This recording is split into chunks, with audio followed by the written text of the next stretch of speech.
उत्तराखंड के चमोली जिले के गढ़वाल हिमालय में बसा रुद्रनाथ एक पवित्र स्थल है और भगवान शिव को समर्पित एक पवित्र तीर्थ स्थल पंच केदार यात्रा का चौथा पड़ाव है। रुद्रनाथ गढ़वाल क्षेत्र के शांत घास के मैदानों और घने जंगलों के बीच समुद्र तल से लगभग 2286 मीटर लगभग 7500 फीट की ऊंचाई पर स्थित है। मंदिर एक पहाड़ी की चोटी पर स्थित है और आसपास की बर्फ से ढकी चोटियों और हरी भरी घाटियों मनोरम दृश्य प्रस्तुत करता है। हिंदू पौराणिक कथाओं के अनुसार रुद्रनाथ वह स्थान है जहां भगवान शिव का चेहरा प्रकट हुआ था। अब वह बैल के रूप में गायब हो गए थे। यह मंदिर भगवान शिव के रुद्र अवतार को समर्पित है, जो कि उग्र और शक्तिशाली रूप है। उत्तराखंड के चमोली जिले की दुर्गम घाटी में स्थित कल्पेश्वर एक पवित्र तीर्थ स्थल है। ये समुद्र तल से 2200 मीटर की ऊंचाई पर स्थित है।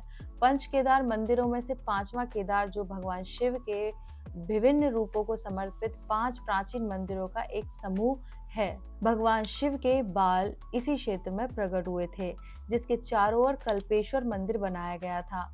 हिंदू पौराणिक कथाओं के अनुसार ऐसा माना जाता है कि जब भगवान शिव महाभारत के बाद पांडवों के बीच प्रकट नहीं होना चाहते थे, तो उन्होंने एक बैल का रूप धारण किया। जब पांडव उनका पीछा कर रहे थे, तो भगवान शिव के शरीर के अंग अलग अलग स्थानों पर प्रकट हुए, जो बाद में पंच केदार मंदिर बन गए। कल्पेश्वर विशेष रूप से भगवान शिव के उलझे हुए बालों या जटा से जुड़ा हुआ है। कल्पेश्वर नाम 2 संस्कृत शब्दों से लिया गया है, कल्प जिसका अर्थ है अनंत काल और ईश्वर जिसका अर्थ है भगवान। कल्पेश्वर मंदिर एक छोटी पत्थर की संरचना है जो हरे भरे घास के मैदानों और घने जंगलों से घिरा हुआ है। अन्य पंच केदार मंदिरों के विपरीत कल्पेश्वर पूरे वर्ष खुला रहता है, जिससे सर्दियों के महीनों में भी तीर्थयात्रियों के लिए यहाँ आना सुलभ हो जाता है। गर्भगृह में एक प्राकृतिक रूप से बनी चट्टान है जो भगवान शिव के बालों जैसी दिखती है। रुद्रनाथ मंदिर आकार में छोटा होने के बावजूद अद्वितीय वास्तुशिल्प आकर्षण प्रदर्शित करता है। उत्तर भारतीय शैली में निर्मित यह जटिल नक्काशी और मूर्तियों से सुसज्जित है, जो हिंदू पौराणिक कथाओं का वर्णन करता है। भगवान शिव का प्रतिनिधित्व करने वाला पवित्र शिवलिंग मंदिर का केंद्र बिंदु है और इसका वातावरण एक शांत और रहस्यमय आभा प्रदान करता है, जो प्रार्थना और ध्यान के लिए एक आदर्श वातावरण बनाता है। यहाँ पे नंदा देवी, त्रिशूल और नंदा गुंटी चोटियों मनमोहक दृश्य स्थान की आध्यात्मिक और सौंदर्यपूर्ण अपील में योगदान करते हैं। रुद्रनाथ मंदिर मई और नवंबर के बीच विशेष रूप से भक्तों के लिए अपने दरवाजे खोलता है, जो गर्मियों के महीनों की अनुकूल मौसम स्थितियों के साथ मेल खाता है। इस अवधि के बाद रुद्रनाथ गोपेश्वर में गोपीनाथ मंदिर में स्थानांतरित हो जाता है, जो वर्ष के शेष 6 महीनों के लिए भक्तों के लिए सुलभ रहता है। रुद्रनाथ किस तरह से पहुंचा जा सकता है, चलिए जानते हैं। ऋषिकेश या हरिद्वार गोपेश्वर तक स्थानीय परिवहन से अपनी यात्रा शुरू करें, जो सड़क मार्ग से अच्छी तरह से जुड़ा हुआ है। सागर गांव यहां से 5 किलोमीटर दूर है और स्थानीय टैक्सी ले और सागर पहुंचे। रुद्रनाथ पहुंचने के लिए सागर गांव से शुरू होने वाला ट्रैक शामिल है, जो हरे भरे घास के मैदानों और घने जंगलों और विचित्र बस्तियों को होकर गुजरता है। कल्पेश्वर किस तरह से पहुंच सकते हैं, उसके बारे में भी बात करते हैं। कल्पेश्वर पहुंचने के लिए तीर्थयात्री उर्गम गांव से एक छोटी सी पैदल यात्रा शुरू कर सकते हैं, जो जोशीमठ उत्तराखंड के पास हेलंग से थोड़ी ही सड़क दूरी पर है। आपको ऋषिकेश या हरिद्वार से हेलंग पहुंचने के लिए NH7 लेना चाहिए। उत्तराखंड में पंच केदार का गठन, पंच केदार की उत्पत्ति महान हिंदू महाकाव्य महाभारत से जुड़ी है। पौराणिक कथाओं के अनुसार कुरुक्षेत्र के युद्ध के बाद पांडवों ने युद्ध के दौरान किए गए पापों, पांडवों ने अपने रक्त संबंधी और गुरुओं की हत्या की थी, उन सब से खुद को मुक्त करने के लिए भगवान शिव का आशीर्वाद मांगा। युद्ध के मैदान में पांडवों द्वारा की बेईमानी के कारण भगवान शिव उनसे बहुत क्रोधित हुए, जिसके परिणाम स्वरूप उन्होंने उनके अनुरोध को टाल दिया और बैल का वेश धारण करके गढ़वाल हिमालय में छिप गए। जब पांडव भगवान शिव का पीछा कर रहे थे, तो उन्होंने धरती में गोता लगाकर उन्हें चकमा दे दिया। 5 अलग अलग स्थानों पर उनके शरीर के अंग प्रकट हुए, जो बाद में पंच केदार मंदिर बन गए। प्रत्येक मंदिर भगवान शिव के एक विशिष्ट शरीर के अंग से जुड़ा हुआ है और इस प्रकार पांडवों की दिव्य यात्रा सामने आई, जिससे इन पवित्र मंदिरों का निर्माण हुआ। सबसे पहले पांडव केदारनाथ जाते हैं, जहाँ पंच केदारों में सबसे पवित्र केदारनाथ में बैल का कूबड़ है, जो भगवान शिव की बैल के रूप में उपस्थित का प्रतीक है। यह 12 ज्योतिर्लिंगों में से एक है और लुभावनी बर्फ से ढकी चोटियों के बीच 3,583 मीटर की ऊंचाई पर स्थित है। दूसरी बार पांडवों ने शिव को मध्य महेश्वर में पाया, जहां शिव नावी के रूप में प्रकट हुए थे, जो 3,490 मीटर की ऊंचाई पर स्थित है। तुंगनाथ वह स्थान है जहां माना जाता है कि भगवान शिव की भुजाएं प्रकट हुई थी। 3,680 मीटर की ऊंचाई पर स्थित विश्व का सबसे ऊंचा शिव मंदिर है। उसके बाद 2,286 मीटर की ऊंचाई पर रुद्रनाथ में भगवान शिव प्रकट हुए थे, जहां भगवान शिव के भयंकर चेहरे की पूजा की जाती है। अंत में भगवान शिव कल्पेश्वर में प्रकट हुए, जहां उनकी जटाओं की पूजा की जाती है। इस तरह पांडवों को भगवान शिव के दर्शन हुए और उन्होंने जहां भी भगवान शिव मिले वहां उनके मंदिर बनवाए।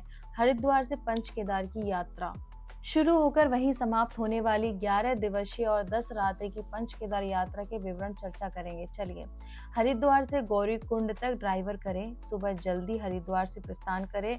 रास्ते में आपको देवप्रयाग, रुद्रप्रयाग और गुप्त काशी शहर देखने को मिलेंगे।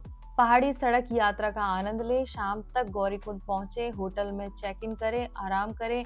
गौरीकुंड में गर्म पानी के कुंड का तालाब पर जाएं। देवी मंदिर में शाम की आरती करें। रात का खाना लें और आज आराम करें। दूसरा दिन केदारनाथ तक ट्रैक। सुबह सुबह केदारनाथ लगभग 16 किलोमीटर की यात्रा शुरू करें। इस यात्रा में आपको जंगल, चट्टी, भीमवली, लिंचौली और कई अन्य जगह देखने को मिलेंगी। शाम तक केदारनाथ पहुंचे। होटल में चेक इन करें। शाम की आरती के लिए केदारनाथ मंदिर जाएं। पूर्व बुक किए गए आवास में रात्रि विश्राम करें। अब तीसरा दिन केदारनाथ से गुप्त काशी। सुबह जल्दी उठें। केदारनाथ मंदिर में सुबह की आरती में शामिल हो। मंदिर के दर्शन के बाद गौरी कुंड की ओर वापस जाने के लिए तैयार हो जाइए। गौरी कुंड से गुप्त काशी तक ड्राइवर करें। गुप्त काशी में रात्रि में विश्राम करें। उसके बाद चौथे दिन गुप्त काशी से चौपता। सुबह जल्दी उठे और गुप्त काशी में विश्वनाथ मंदिर के दर्शन करें। मंदिर में कुछ समय बिताने के बाद आगे बढ़ने के लिए तैयार हो जाए। चौपता के लिए ड्राइवर शुरू करें, जो एक खूबसूरत जगह है जिसे उत्तराखंड के मिनी स्विट्जरलैंड के रूप में जाना जाता है। चौपता की प्राकृतिक सुंदरता का आनंद ले और आराम करें। चौपता में रात्रि में विश्राम करें।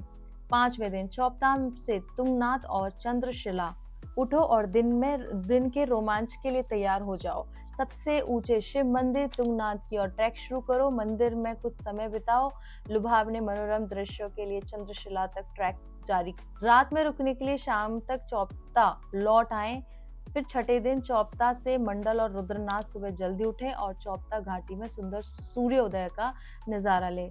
नाश्ता करें और रुद्रनाथ ट्रैक के शुरुआती बिंदु सागर गांव की ओर ड्राइवर करें। सागर पहुंचने के बाद रुद्रनाथ की ओर अपना ट्रैक शुरू करें। ट्रैक पर आपको पनार, बुग्याल और पितृधार देखने को मिलेंगे और शाम को जल्दी रुद्रनाथ पहुंच जाएंगे। आराम करें और मंदिर जाएं। रुद्रनाथ में रात्रि में विश्राम करें। सातवें दिन रुद्रनाथ से हेलेंग। सुबह जल्दी उठे और रुद्रनाथ मंदिर तथा निकटवर्ती सरस्वती कुंड के दर्शन करें। मंदिर में प्रार्थना करें। इसके बाद सागर गांव तक वापस जाएं और अगले गंतव्य के लिए हेलेंग तक ड्राइवर करें। हेलंग में रात्रि में विश्राम कर सकते हैं। आठवें दिन कल्पेश्वर मंदिर के दर्शन करें और वापस ऊखीमठ की ओर प्रस्थान करें। उर्गम से ड्राइव करके कल्पेश्वर तक छोटी पैदल यात्रा शुरू करें। कल्पेश्वर मंदिर के दर्शन करें और वापस ऊखीमठ के लिए प्रस्थान करें। रात्रि में ऊखीमठ में भी विश्राम कर सकते हैं। 9वें दिन राशि गांव तक ड्राइवर और मध्य महेश्वर तक ट्रैक। ऊखीमठ से राशि तक छोटी सड़क यात्रा करें। राशि पहुंचने के बाद थोड़ा आराम करें और मध्य महेश्वर के लिए अपनी यात्रा शुरू करें।